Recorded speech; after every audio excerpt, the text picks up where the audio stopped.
Vytautas pristato.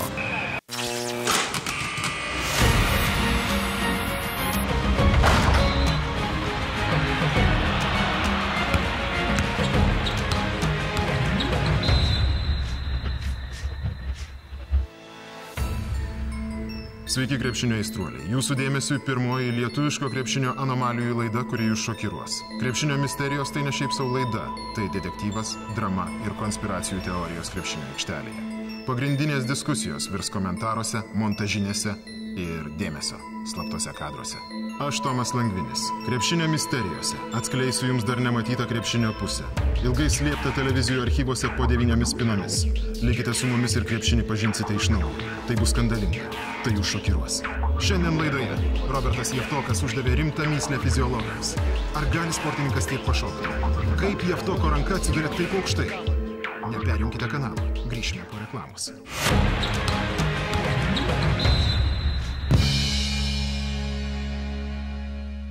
Parduotuvėje ilga eilė, numinkite kulną tanko batais. Stovėjimo vieta užimta, sušokite pauką ant kapoto. Antra pusės atimauja, išspirkite duris tanko batais. Tanko batai. Blogai jūsų stuburui, gerai jūsų statusui. Batus galite įsigyti tik šiose parduotuvėse.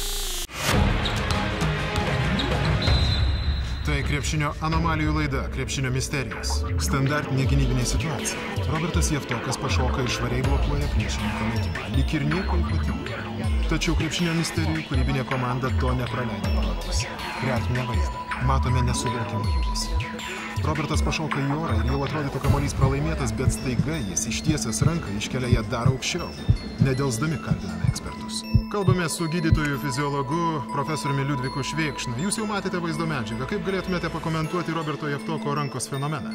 Man kaip mokslininkui tai panašu, kad šuolio metu jis sugeba išvesti kaulą iš sąnarių. Kitais žodžiais, išsinarintą ranką tokiu būdu prailgindamas. Sunkiau būtų paaiškinti, kaip jis ją grąžina į vietą.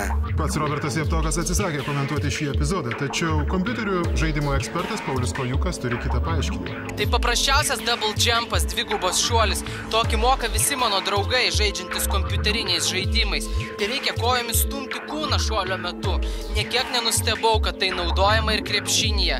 Juk kompiuteriniuose žaidimuose viskas atkuriama pagal tikrovę. Tai pono Pauliaus vertinimas, tačiau krepšinių misterijose aptiktų kadrų kilmės versiją pateikia ir filmo ekspertas, kino kritikas Lukas Matyšius. Žodis tau, Lukai.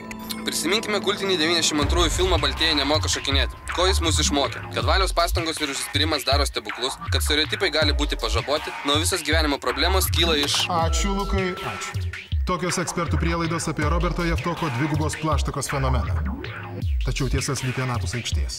Tuo tikslu krepšinio misterijos sugrįž po savaitės. Kitoje laidoje mes sužinosime, kodėl priešininkai Sabonį lygina su stichinėmis nelaimėmis. Rašykite mums, jei pastebėjote ką nors keistą. Jūsų atradimas gali praverti akis Lietuvai. Su jumis buvo Tomas Langvinis. Iki greitų misterijų. Mineralai daro stebuklus, o daugiausiai mineralų turi Vytautas. Atgauk jėgas.